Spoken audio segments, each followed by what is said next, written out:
Hi, my name is Marcella Abadi Rhodes. I'm a registered accessibility specialist and a registered architect. And today we will be discussing alterations in existing buildings and how ADA applies. So what is the first thing we have to know is what is required to comply with the ADA when you're doing a project. So if you look at the standards, ADA 101 says that the requirements in the standards apply during design, construction, additions to and alterations of sites, facilities, buildings, and elements to the extent required by regulations in the federal agencies. So there's some buildings and facilities that are exempted from having to comply with the federal ADA, but so that it's mainly commercial buildings and places of public accommodation. So if we understand, first of all, there's two requirements. First, we have to know that if it's a commercial building and public accommodation, then it has to comply with ADA. And if it's new construction, additions, or alterations, then it has to comply with the ADA.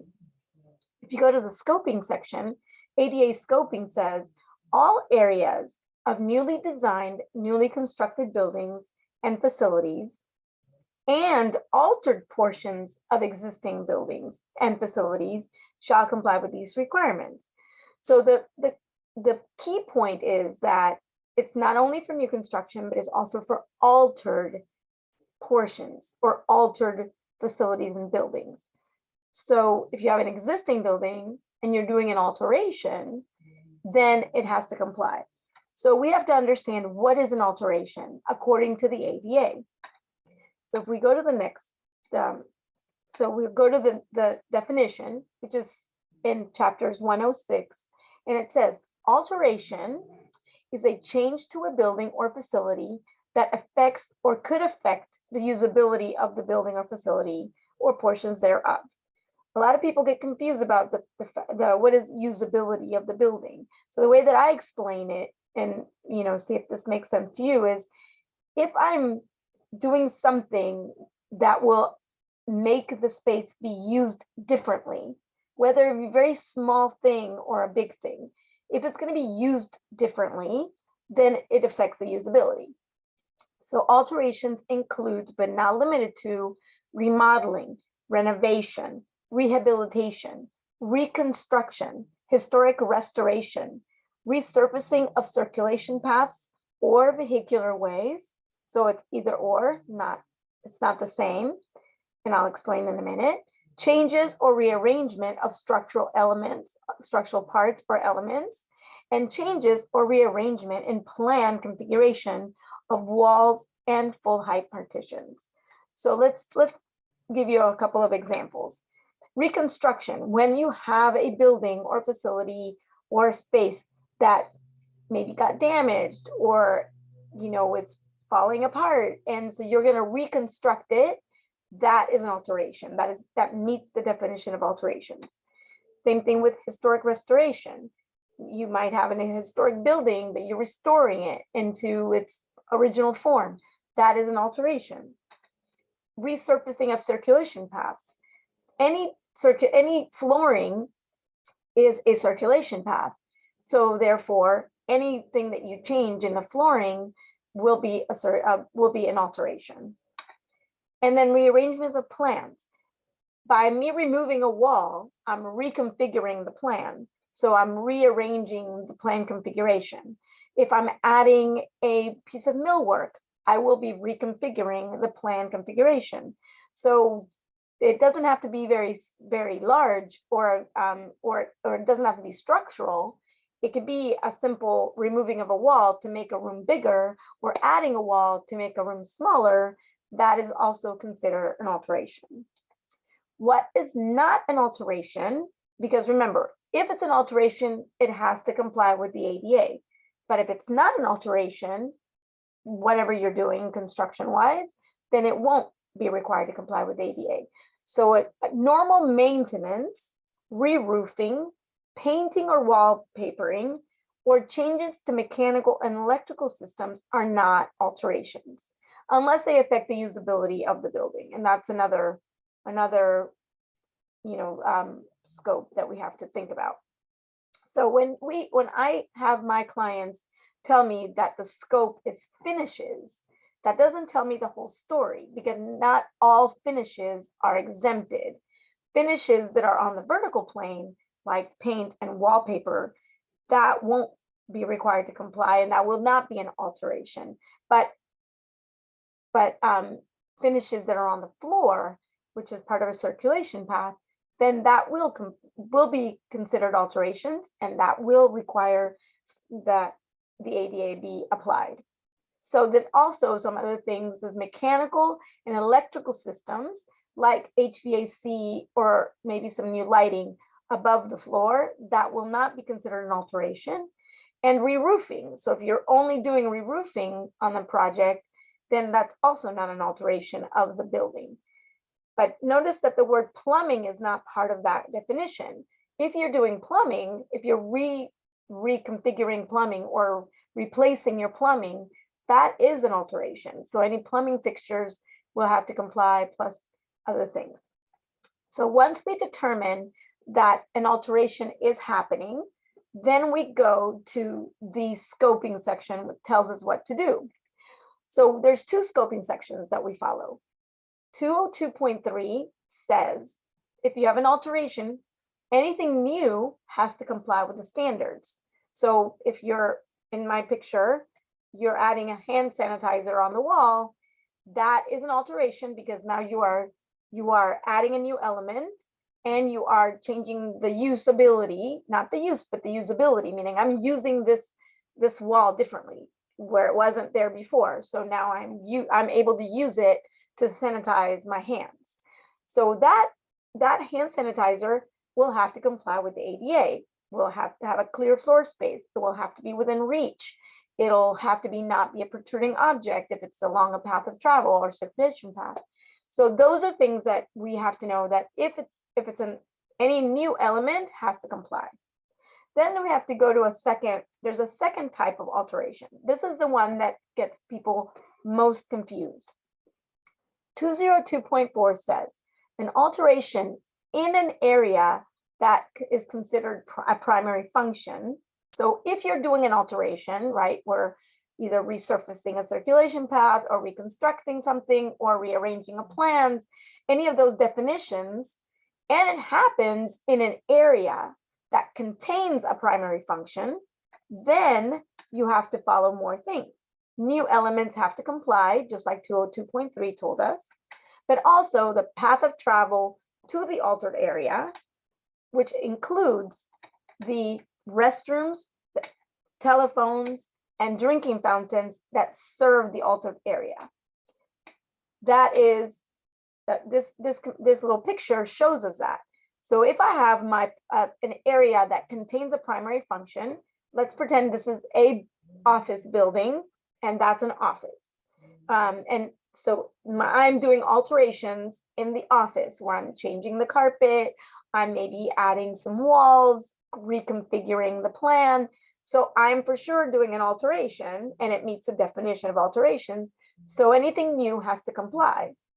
But in addition, because it's a primary function space, an office in an office building, then my path of travel, which is depicted by the yellow line, will have to comply. And anything that line touches, that is the site arrival accessible route, the accessible entrance, the restrooms, drinking fountains, and telephones that serve that area that I'm altering, will have to be compliant or be brought up to compliance if it's not already compliant.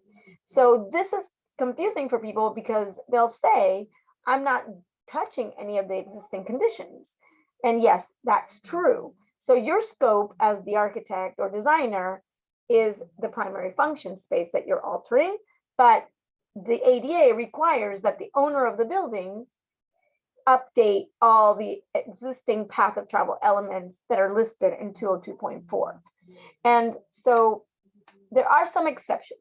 There's one exception that says, if you are doing a tenant finish out and the tenant is the only person that is paying for the finish out, therefore, like for example, if a landlord does not help with a tenant improvement money or allowance, then the landlord path of travel is not required to be upgraded at that time, at that project. So that means that technically the only thing that has to comply is the things that are inside the space and that belongs to the tenant, and anything that belongs to the landlord, the restroom, the drinking fountain, telephones, or path of travel, accessible route, then that does not have to be brought up to compliance if the tenant is the only one who's paying for the alteration. So one of the things that it gets asked is, what is a primary function? Because it says one primary function, right? That's their primary function, but ADA thinks that there could be multiple primary function spaces. Like in a school, for example, if you have a school, the classrooms are obviously the primary function, but so is the offices where the teachers are. So that any office where they work, where the principal's office, where the administration is, the nurse office, all of those are also considered a primary function of a school. It's not only for education, but it's also for employment. So that those, when you are thinking about what does that meet the definition of a primary function, and am I doing an alteration in an area that is considered a primary function, you have to ask yourself that question. So it says a major activity for which the facility is intended. That is the primary function. So is it intended for education? Yes. Is it intended for work? Yes. Is it intended to go to the bathroom? Not really. So you don't go to school with the intention of going to the bathroom.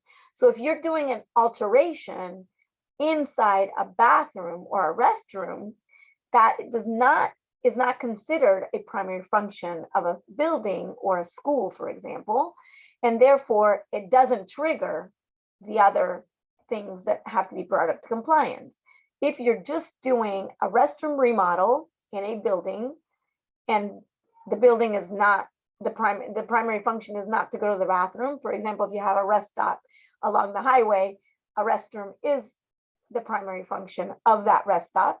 But let's say other buildings, a school or an office building, restrooms, or let's say, it said mechanical rooms, boiler rooms, supply storage closet, employee lounges, locker rooms, janitorial closets, entrances, corridors, restrooms are not areas containing a primary function.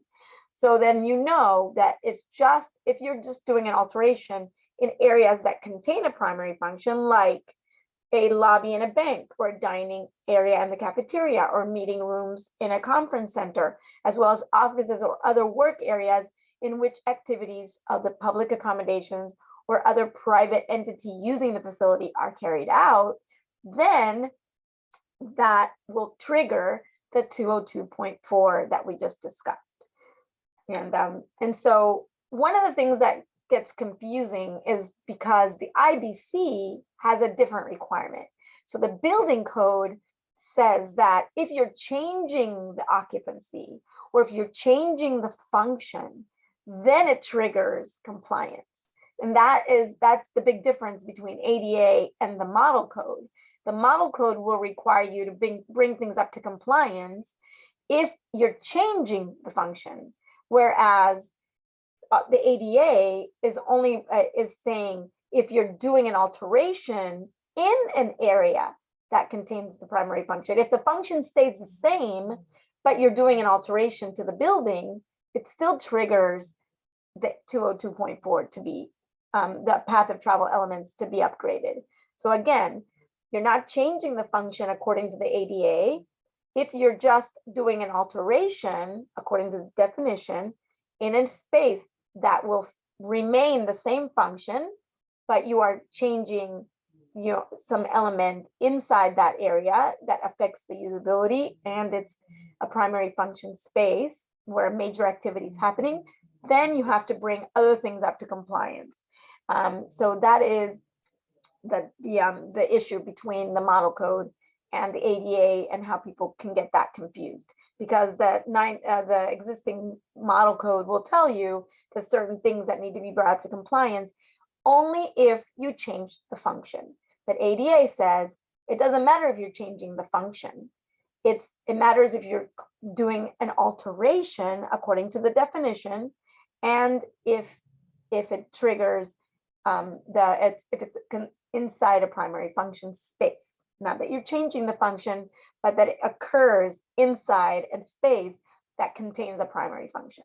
I hope that clarifies some things. My newsletter that will go over it a little bit more, and so keep reading, and if you have any more questions, please let me know and I will be happy to answer. Thank you so much, and happy reading.